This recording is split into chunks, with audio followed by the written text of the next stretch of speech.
হচ্ছে AGT live 24/7। ये है AGT live 24/7। This is AGT Live 24/7। অনিয়মিত কর্মচারী মঞ্চের স্বাস্থ্য বিভাগীয় কমিটি সম্মেলন। এখানে স্বাস্থ্য বিভাগের অধীনে বিভিন্ন স্তরের অনিয়মিত কর্মচারীরা মিলিত হয়েছে। আমরা ত্রিপুরা অনিয়মিত কর্মচারী মঞ্চের স্বাস্থ্য বিভাগীয় কমিটি আজকে গঠন করব। আমাদের মূল লক্ষ্য হচ্ছে রাজ্যের প্রত্যেকটি অনিয়মিত কর্মচারীর দুর্দশার অবসান ঘটানো, অনিয়মিত কর্মচারী নিয়মিতকরণ করা, 31শে জুলাই 2018 সার্কুলারগুলো বাতিল করা। আপনারা জানেন 4 জুলাই আমরা এবছর এই রাজ্যের বুকে অনিয়মিত কর্মচারীদের ঐতিহাসিক মিছিল মহাকরণ অভিযান সংগঠিত করেছিলাম। আমরা রাজ্যের মুখ্য সচিবের কাছে আমাদের দাবি দাওয়াগুলো সম্বলিত স্মারকলিপি দিয়েছিলাম। মুখ্য সচিবের সাথে আমাদের আন্তরিক আলোচনা হয়েছে।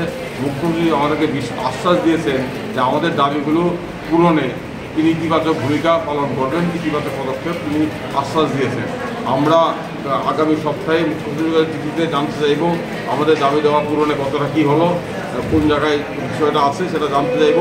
যদি আমরা সদর্থক উত্তর না পাই তাহলে নভেম্বর ডিসেম্বর মাসে আমরা অনিয়মিত কর্মচারীরা আবার রাজ্যে রাস্তায় নামবো, আন্দোলন করব। আমাদের সামনে আন্দোলন ছাড়া কোনো বিকল্প নেই।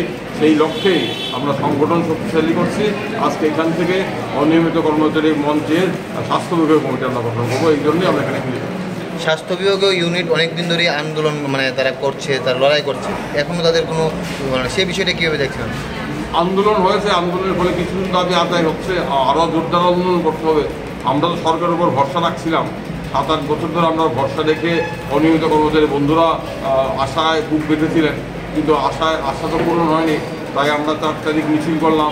মুখ্য সচিব আন্তরিকভাবে বললেন আমাদের দাবি দেওয়াগুলো তিনি ইতিবাচক দৃষ্টিকোণ থেকে বিবেচনা করবেন। আমরা মুখ্য সচিবের আশ্বাসে বিশ্বাস করে অপেক্ষা করছি।